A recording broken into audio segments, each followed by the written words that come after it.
Kalau nggak ditangkap itu dua DPO-nya lagi, ya sudah berarti pembohong itu penyidik. Mantap. Kalau memang penyidik salah, kita sepakat hukum itu penyidik. Tapi kalau memang penyidik itu benar, Anda telah menghakimi orang yang tidak bersalah. Jika mereka menentukan menaikkan dia sebagai DPO tahun 2016,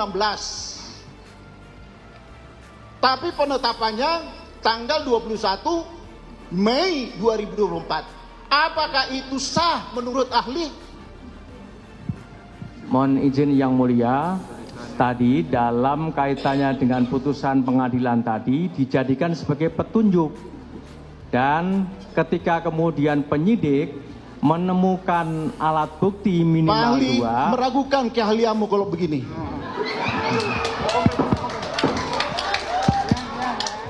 Persidangan pra-peradilan Peggy Setiawan kian memanas. Tim hukum Polda Jabar turut mencecar soal nama panggilan dari Peggy Setiawan pada saksi Dede Kurniawan di Pengadilan Negeri Kelas 1A Bandung pada Rabu tanggal 3 Juli tahun 2024. Dede Kurniawan sendiri merupakan saksi yang didatangkan oleh tim kuasa hukum Peggy Setiawan. Dia juga merupakan teman dari Peggy Setiawan sejak 2015 lalu.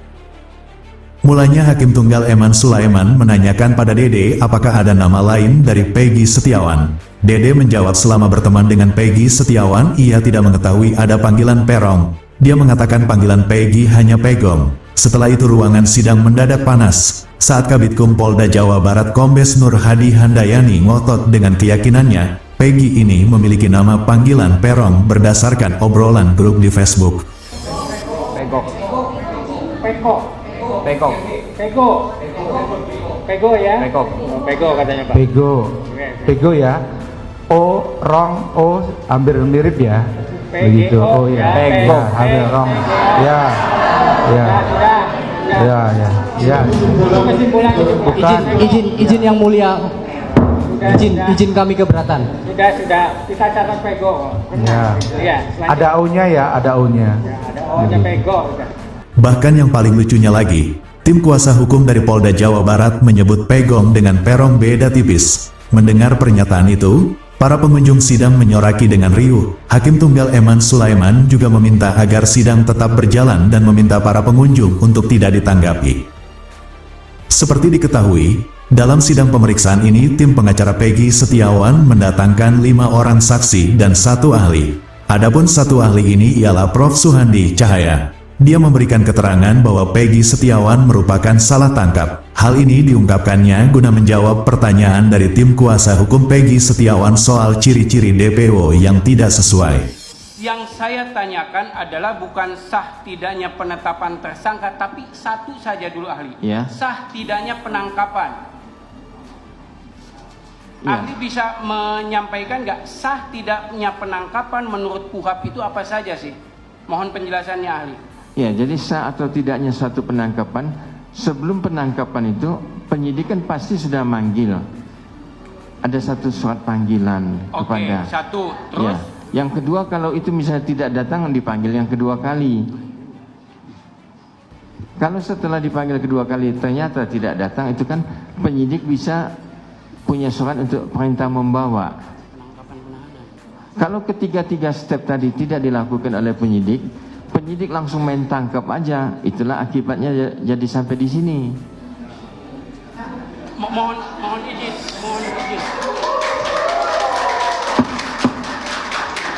Seperti diketahui, Polda Jabar tetap pada pendiriannya bila Peggy Setiawan yang ditangkap merupakan dalam pembunuhan Vina Cirebon. Kabid Hukum Polda Jabar Kombes Pol Nur Hadi Handayani mengatakan, pihaknya selama ini sudah memiliki 3 bukti pamungkas yang meyakinkan Peggy Setiawan sebagai pelaku pembunuhan Vina Cirebon. Nur Hadi pun memastikan tidak ada nama Peggy yang lain, termasuk Peggy Setiawan Cianjur yang juga turut diduga sebagai pelaku pembunuhan Vina Cirebon. Diketahui sebelum menetapkan Peggy Setiawan sebagai pelaku pembunuhan Vina Cirebon, Polda Jabar sudah melakukan gelar perkara. Sebetulnya pihak Polda Jabar hanya perlu meyakinkan hakim terkait 3 hal agar bisa memenangkan pertarungan di pra-peradilan ini. Oke, apa aja? Yang pertama adalah menjawab pertanyaan tentang coba tunjukkan minimal 2 alat bukti terkait dengan pidana pembunuhan berencana dan ruda paksa. Kita tidak berbincang tentang pidana berupa pemalsuan ijazah, pemalsuan identitas, tapi kita bicara tentang seseorang yaitu PS yang ditersangkakan sudah melakukan bahkan menjadi otak pembunuhan berencana dan melakukan ruda paksa terhadap korban. Jadi itu pertama, hal yang pertama yang harus ditunjukkan kepada hakim. Yang kedua, sekiranya pihak Polda Jabar bisa menunjukkan minimal 2 alat bukti terkait pidana yang tadi saya sebut, maka Polda Jabar harus bisa menunjukkan bahwa 2 alat bukti tersebut diperoleh sebelum PS ditetapkan sebagai tersangka. Jangan hari ini PS ditetapkan sebagai tersangka, baru kemudian alat bukti dicari pada hari-hari berikutnya. Itu salah, itu melanggar hukum itu. Tapi sebelum hari ini PS ditetapkan sebagai tersangka, Polda Jabar sudah berhasil menemukan minimal 2 alat bukti sebelum sekali lagi PS ditetapkan sebagai tersangka. Itu poin yang kedua. Poin yang ketiga yang harus ditunjukkan ke hakim adalah seluruh alat bukti yang dimiliki oleh Polda Jabar adalah alat bukti yang diperoleh dengan cara yang legal. Misalnya, kalau polisi melakukan penggeledahan ke rumah lalu menyita motor milik PS, maka Polda Jabar harus bisa menunjukkan mana surat penggeledahannya dan mana surat penyitaannya. Karena itulah syarat bagi sebuah proses pencarian alat bukti yang sifatnya legal.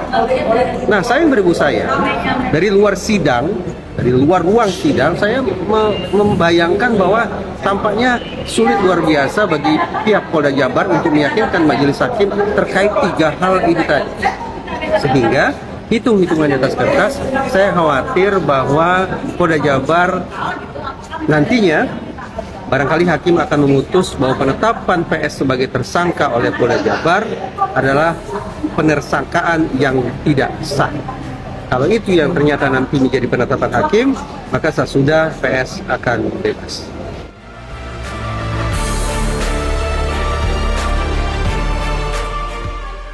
Dari gelar perkara itu pun ditemukan 3 bukti pamungkas yang mengarahkan Peggy Setiawan sebagai pelaku pembunuhan Vina Cirebon. Nur Hadi pun memastikan bukti pamungkas yang didapat Polda Jabar untuk memastikan Peggy Setiawan dalam kasus Vina Cirebon sudah diuji secara komprehensif. Sehingga kebenaran dari 3 bukti keterlibatan Peggy Setiawan dalam kasus Vina Cirebon tidak bisa dibantah lagi. Dengan adanya 3 bukti pamungkas tersebut, Polda Jabar pun menegaskan enggan membebaskan Peggy Setiawan di kasus Vina Cirebon. Meski dari pihak kuasa hukum Peggy Setiawan, Polda Jabar dituding melakukan salah tangkap dalam kasus pembunuhan Eki dan Vina Cirebon. Oleh karena itu, Nur Hadi pun mengimbau masyarakat agar tidak terpengaruh isu liar mengenai nama Peggy Setiawan lain yang juga terseret kasus Vina Cirebon. Pasalnya, dalam pengungkapan kasus Vina Cirebon, Polda Jabar bertindak secara profesional sesuai dengan arahan Presiden dan Kapolri.